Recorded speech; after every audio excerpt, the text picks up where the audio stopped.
2025 का first day और market ने काफ़ी मजबूती आज दिखाया है। देखो आज अगर आंकड़े देखोगे कल के दिन जैसे कि मैंने बताया था कि मार्केट में खरीदारी देखने को मिला, आज उसका असर फिर से देखने को मिला है। सेंसेक्स, निफ्टी, यहाँ पे स्मॉल कैप इंडेक्स ने तो काफ़ी मजबूत आंकड़ा शो किया है। देखो अगर मैं स्मॉल कैप इंडेक्स की बात करूं तो करीबन 1% के ऊपर आज जंप लेता हुआ देखने को मिला है। इट मीन्स कि इन्वेस्टर ने जी हाँ यहाँ पे आज स्मॉल कैप में काफ़ी ज़्यादा खरीदारी किया है। अब अगर मैं देखूं कल के दिन से आज तक का आंकड़ा देखूं तो स्मॉल कैप में करीबन 2% का जंप देखने को मिल चुका है। लार्ज कैप इंडेक्स में करीबन 1.10% का जंप 2 दिन के अंतराल में देखने को मिल चुका है। लेकिन आज जो चार्ट बना है, जैसे मैंने कल बताया था कि मार्केट में जो चार्ट बनता हुआ देखने को मिला है वो आपको यहाँ से लोअर पॉइंट से एक हाई पॉइंट बना है। इट मीन्स कि एक बाइंग मोड में हमें चार्ट बनता हुआ देखने को मिला है। आज भी अगर आप देखोगे, चाहे आप स्मॉल कैप देख लो, मिड कैप देख लो, लार्ज कैप देख लो, हर जगह आज खरीदारी देखने को मिला है। चलिए जानते हैं कि मार्केट का स्थिति क्या है, लेकिन उसके पहले mutual fund related complete solution चाहिए तो आप मेरे साथ जुड़ सकते हैं। जी हाँ, डिस्क्रिप्शन बॉक्स में जाके पूरा डिटेल चेक करें और डिटेल के बेसिस पे व्हाट्सअप नंबर के थ्रू आप मेरे साथ जुड़ सकते हैं। पोर्टफोलियो रिव्यू, पोर्टफोलियो डिज़ाइन को लेके अगर आपको कुछ भी यहाँ पे संकोच हो, जी हाँ, तो आप डिस्क्रिप्शन बॉक्स में जाके व्हाट्सअप नंबर के थ्रू कनेक्ट हो सकते हैं। चलिए शुरुआत करते हैं। सबसे पहले मार्केट के मूवमेंट का पूरा यहाँ पे डेटा देखते हैं। निफ्टी 50 करीबन आज 0.41% जंप लिया है, 98 पॉइंट आज प्लस में देखने को मिला है। निफ्टी स्मॉल कैप 50.80% का तेजी देखने को मिला है। निफ्टी मिड कैप 100 करीबन 251 पॉइंट यहाँ पे जंप लिया है, 0.44%। बीएससी स्मॉल कैप यहाँ पे 1% के ऊपर जंप लेता हुआ देखने को मिला है। निफ्टी मिड कैप 50 करीबन 0.49% और निफ्टी आईटी में यहाँ पे मामूली सा 0.08% का जंप देखने को मिला है।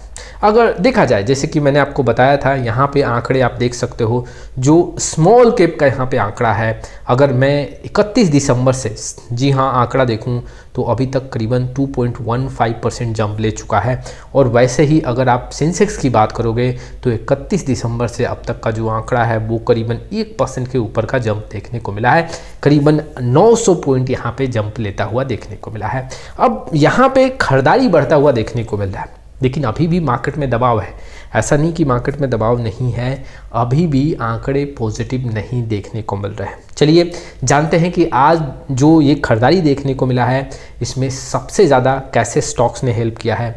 आंकड़े आपके सामने हैं, आप देख सकते हो। मारुति सुजुकी आज करीबन 3% के ऊपर जंप लेता हुआ देखने को मिला। एमएनएम करीबन 2.49, लार्सन में करीबन 1.66%, बजाज फिनांस भी करीबन 1.65 और आइसर मोटर्स करीबन 1.31% आज जंप लगाता हुआ देखने को मिला है। और अगर मैं यहाँ पे कुछ ऐसे स्टॉक्स की बात करूँ जहाँ पे दबाव रहा, हिंडाल्को करीबन आज 1.58% टूटा है, डॉक्टर रेड्डी लेब्स करीबन 1.40, अदानी पोर्ट भी करीबन 1% के ऊपर टूटा है, ओएनजीसी भी करीबन 0.96 और टाटा स्टील करीबन 1% के आसपास गिरा है। कुछ ऐसे स्टॉक्स थे जो मार्केट में दबाव बनाए। मैं आपके सामने और क्या इन्फॉर्मेशन रखूंगा, जैसे कि बहुत ऐसे इन्वेस्टर हैं, व्यूअर्स हैं जो जानते हैं वीडियो के दूसरे पहलू में हम म्यूचुअल फंड इन्वेस्टर की बात करते हैं या इन्वेस्टमेंट से रिलेटेड बात करते हैं।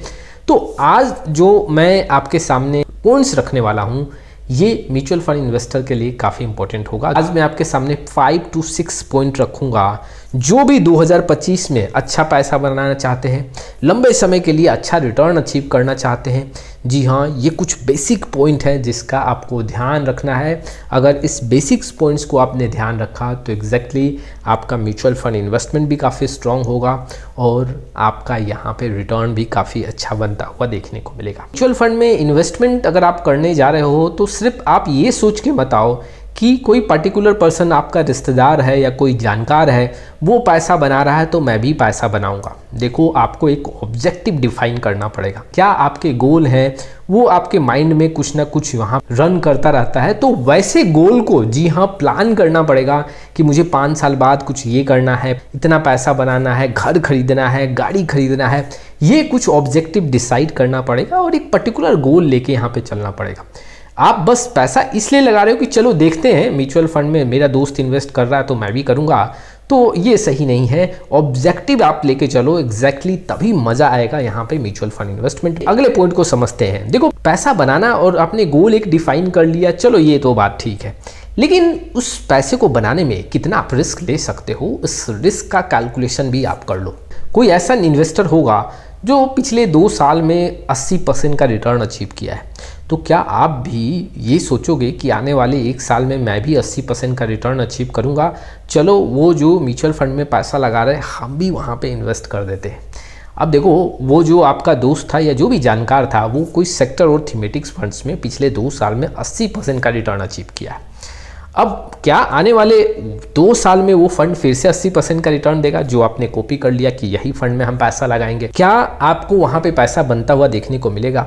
देखो, रिस्क का मतलब यहाँ पे ये है कि आपको ये समझना पड़ेगा कि मार्केट में अप्स एंड डाउन्स होते हैं और कई बार आप पैसा लगाओगे तो आपके प्रिंसिपल अमाउंट में भी नुकसान देखने को मिलेगा। तो क्या आप उसको फेस कर सकते हो?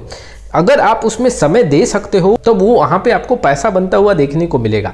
अगर आप वैसे रिस्क को फेस कर सकते हो तभी आपको यहाँ पे एक हायर रिटर्न वाले म्यूचुअल फंड को यहाँ पे सिलेक्शन करना चाहिए। तीसरे पॉइंट की मैं बात करूँ तो देखो, इसके साथ ही साथ आपको अपने आप को एजुकेट भी करना पड़ेगा। हम यहाँ पे म्यूचुअल फंड में इन्वेस्टमेंट कर रहे हैं और दूसरों के भरोसे में हम यहाँ पे बैठे हुए हैं कि वो कोई पर्टिकुलर पर्सन मुझे एडवाइस कर देंगे तो हम यहाँ पे इन्वेस्टमेंट कर देंगे। अगर किसी के सहारे आप इन्वेस्टमेंट का जर्नी अपना तैयार करना चाहते हो तो कई बार आपके साथ धोखा हो सकता है। मैं ऐसा क्यों बोल रहा हूँ? क्योंकि देखो, जिस पर्सन पे आप डिपेंड हो, आपको गाइडेंस तो वो प्रोवाइड कर देंगे, लेकिन जब तक आपको नॉलेज नहीं होगा, जो भी इंफॉर्मेशन उस पर्सन के थ्रू आपको दिया जा रहा है उसको समझने में आपको समय लगेगा और उसको आप ग्रैप नहीं कर पाओगे, अप्लाई नहीं कर पाओगे। इसीलिए सबसे पहले को एजुकेट भी करना पड़ेगा कि म्यूचुअल फंड परफॉर्मेंस को कैसे मेज़र किया जाता है, हमें रिटर्न कैसे चेक करना चाहिए, SIP रिटर्न क्या है, लमसम रिटर्न क्या है, कहाँ से हम एनालिसिस कर सकते हैं कि एग्जैक्टली म्यूचुअल फंड का परफॉर्मेंस ईयर टू ईयर कैसा है। कुछ ऐसे पॉइंट्स को लेके आप अपने आप को एजुकेट कर लो, जी हाँ, जिससे आपको समझने में काफ़ी ईजी हो और किसी से अगर आप एडवाइस भी ले रहे हैं तो उसको बहुत जल्दी ग्रैब करें और अप्लाई कर सकें। और देखो, आज के डेट में अगर आप अपने आप को एजुकेट नहीं कर रहे हो तो कई बार आपके साथ फ्रॉड भी हो सकता है। तो अगर आप अपने आप को एजुकेट करके रखोगे तो एग्जैक्टली यहाँ पे आप अपने पैसे को काफ़ी सिक्योर भी रखोगे। आपके सामने मैंने 3 पॉइंट तो रख दिया। अब चौथा पॉइंट जो है, देखो, एक धैर्य शक्ति भी आपको होना चाहिए। हमने पैसा लगा दिया, अब इसका मतलब ये नहीं 2 महीने, 3 महीने, 6 महीने, 8 महीने में आपको पैसा बनता हुआ देखने को मिलेगा। ये FD नहीं है कि आपका पैसा बन रहा है। आपका पैसा मार्केट पे डिपेंड है। मार्केट जैसा मूवमेंट देगा वैसा आपका पैसा बनेगा। तो आपका अगर धैर्य शक्ति नहीं है, जी हाँ, लॉन्ग टाइम के लिए अगर आप इन्वेस्टमेंट नहीं कर सकते हो तो म्यूचुअल फंड में कदम रखना काफ़ी जोखिम हो सकता है। यहाँ पे म्यूचुअल फंड में इन्वेस्टमेंट करने जा रहे हो तो अपने धैर्य शक्ति को काफ़ी स्ट्रॉन्ग बनाओ। जहाँ आप पैसा लगा रहे हो वहाँ से 10 से 15% मार्केट टूट भी जाए तो आप वहाँ पे कंटिन्यू रहो। अगले पॉइंट की बात करें तो आपको देखो, पैनिक सिचुएशन में ना अपने म्यूचुअल फंड को बेचने से बचना चाहिए। इन्वेस्टर करते क्या है, 2024 की बात बता रहा हूँ कि जब मार्केट में करेक्शन होता था 10%, 5%, 8%, तो वो पैनिक सिचुएशन में आके और वैसे म्यूचुअल फंड से बाहर निकल जाते हैं। कोई भी कुछ ऐसा न्यूज़ आए मार्केट में, जी हाँ, चाहे किसी म्यूचुअल फंड के अगेंस्ट है, धड़ाधड़ वैसे म्यूचुअल फंड से बाहर ना निकले।